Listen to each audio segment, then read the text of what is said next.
欢迎收听10月23号的迦南之声，我是世谦牧师平安。我们今天要来分享我在这里，我参与。在上主的作为中，我们在这里面吗？而在这里面，我们是一个什么样的角色？我是一个旁观者，或者我参与在其中呢？以斯拉记7章11到26节邀请我们一起参与在上主的作为中，而那个最可以做的方式是什么呢？就在今天 RPG 祷告的经文里面，提摩太前书2章1到2节说，首先我劝你要为所有的人向上帝祈求，祷告、代求、感恩，也要为君王和所有在位的人祷告，使我们能过着安宁、和平、端正、前进的生活。在今天的这段经文当中，我们真的是看到一个有影响力的人，这个人叫做以斯拉。而以斯拉呢，他想必在今天的经文，虽然这个经文当中没有特别说到，但想必他在这个时代里面是一个关键人物，以至于他能够领受这样的诏书，从当时皇帝波斯王亚达薛西皇帝，他把诏书颁给以斯拉，让以斯拉带着这一批第二批归回耶路撒冷的人能够好办事。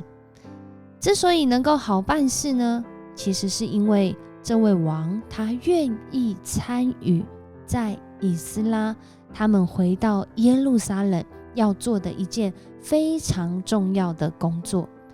就是复兴人民对上帝敬畏生活的工作。而在这里面呢，以斯拉扮演这个关键角色。然而更关键的是，这位在位的君王，他对这件事情的看法将会影响整件事的过程是不是非常顺利，或者是会遇到阻碍的。所以当我们刚刚 RPG 祷告的经文说，也要为君王和所有在位的人祷告，使我们能过着安宁、和平、端正、前进的生活。这句话真的是透过以斯拉记今天的经文发生在历史当中，是不是也在我们的生活当中更是提醒我们要为在位者祷告，要为掌权者祷告，要为我们的主管祷告，要为我们家庭当中的权柄人物祷告，要为我们生活里面的这些影响力中心来祷告，使我们的生活因着这些我们带导的人，他们活出上主的心意，让我们所做的事情都能够经历安宁、和平、端正、前进，或者是说敬虔。在今天的这段经文中，7章11到26节，我们看见这位皇帝，他就是善待以斯拉和他所带领的这一群以色列人归回耶路撒冷的整个过程。这个过程是一个什么样的过程呢？不仅是有这样的诏书，更是让这些参谋，当时皇帝他身边的这些参谋，和合本说有7个参谋，他们是经过讨论的，让以斯拉带领以色列人回去建立圣殿生活一切需要的礼仪，恢复他们的敬拜的生活，是透过在当时这一群知道有上帝，但他们不认识他，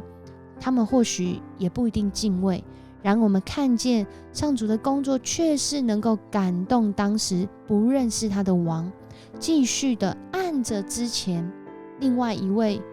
被上主感动的古列王或塞鲁士王，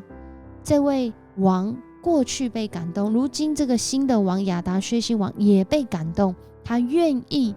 让过去的这个命令继续的发生，让以斯拉带领以色列人他们回到耶路撒冷，而且不仅是让他们回去，还为他们奉献，让他们有这样的资源来继续的建造圣殿里面的这一些我们所谓的软体，就是在这里面需要的祭物啊，在这里面需要的这些制度啊，这些祭司、这些人员、这些圣殿当中工作的人员，他们会需要用到一些资源，他们会需要一些器皿，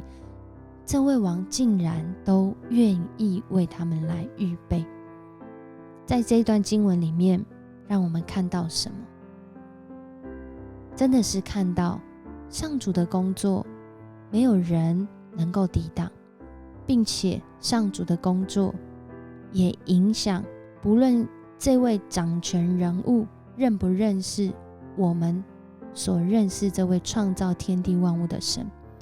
他都能够来影响王的心。所以有一句经文这样说，王的心如垄沟的水，随意流转，但会流到哪里去呢？是在上主的引领当中。而今天在这样的一个上主的作为里面，以斯拉扮演关键人物，是因着他参与其中，并且昨天的经文说到，他一生都在考究，他一生都在遵行，他一生教导上主的心意，在整个以色列人民当中。而这样的影响力，想必在他还没有回到耶路撒冷的时候，已经在那个宫廷中，已经在那个他所能及的范围里面成为一个影响力。透过这个诏书，我们可以看见其实有很多这个王可能他不会知道的，譬如说这个圣殿里面会有哪一些需要的工作人员，他怎么会知道呢？想必是过去在那个还没回来的时候，以斯拉就已经在预备，就已经在参与了。如今上主也感动这位王，让他参与在建造上帝圣殿，包括圣殿生活的工程中。所以弟兄姐妹，很多时候我们所身处的环境，可能没有那么多人都认识这位主，我们可能直接传福音也不是那么的容易或是方便，但是我们可以做一件事情，我们可以从神来的祝福赐福，我们就来为这些执政掌权者来祷告，就为整个大环境来祷告，为整个大环境来祝福。愿上主的心意就透过我们的祷告，透过我们的敬拜来祝福在这个整个土地上面。有一首诗歌在921的时候非常的红，这首诗歌就一个字，叫做愿，而且是一首台语的诗歌。愿全能阿爸天父，愿你国降临，愿贫穷和悲伤离开我们心中。这首诗歌我们都以为是在921的时候写的，然而其实这首诗歌是在作者他去短宣，他去做宣教工作的时候，他去到一个地方，一个村庄，一个部落，他看见那里晚上一片漆黑，几百户人家都没有电，需要点灯才能出入。他的心里面觉得这里仿佛像地狱一样。去到学校的第3天，当地有学校，村庄的一位20岁的小妈妈就怀着孕就自杀了。当他看到现场的情景，他深深的觉得那里好让人忧郁，因此就写了这首歌。为这块土地我诚心祈祷，愿主的真理就像光全地遍照，为这些城市我谦卑的来寻求，愿从上主来的活命活命，从上主来的盼望要临到这些百姓。主的恩典很奇妙，当这块土地因着这群去宣教的弟兄姐妹，他们在那里传扬福音，不是说整个环境就完全大改变，然而领受福音的人因此有了盼望，心里面开始因着有福音，开始有了依靠，有了活下去，有了寻求活得平安，活得自在，活得有盼望，活得有积极愿意改变的心。我们的主就是这么的奇妙，当我们愿意来到主面前来祷告，来到主面前来敬拜，我们愿意参与在这其中，成为这其中的一员，上主就在我们当中做那奇妙的工作。后来台湾遭遇921，这首诗歌安慰好多地方好多人的心，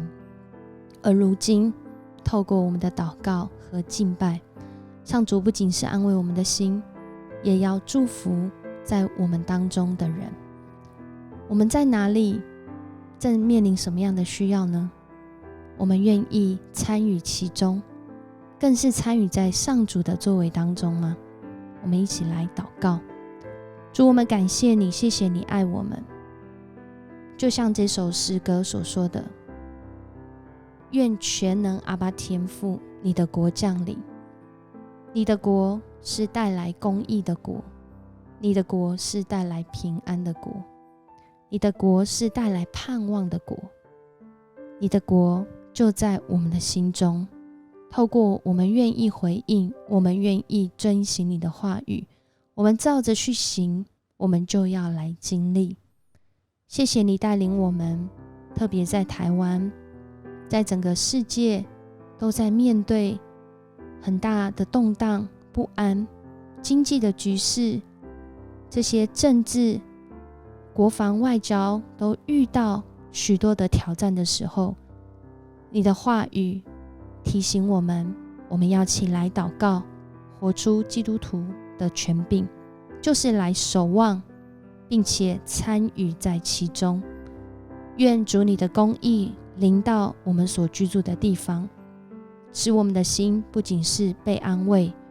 也活出那真实的平安。我们这样祷告，奉主耶稣的名求，阿们。很高兴跟你一起分享迦南之声，愿你在上主的话语当中经历盼望，为我们的主管，为我们的老板，为我们的执政掌权者，为我们的生活里面的关键人物来祷告吧。上主的作为要影响他的心，要祝福他的心，使他的心要活出上帝的公义，活出上帝的怜悯，活出上帝的爱。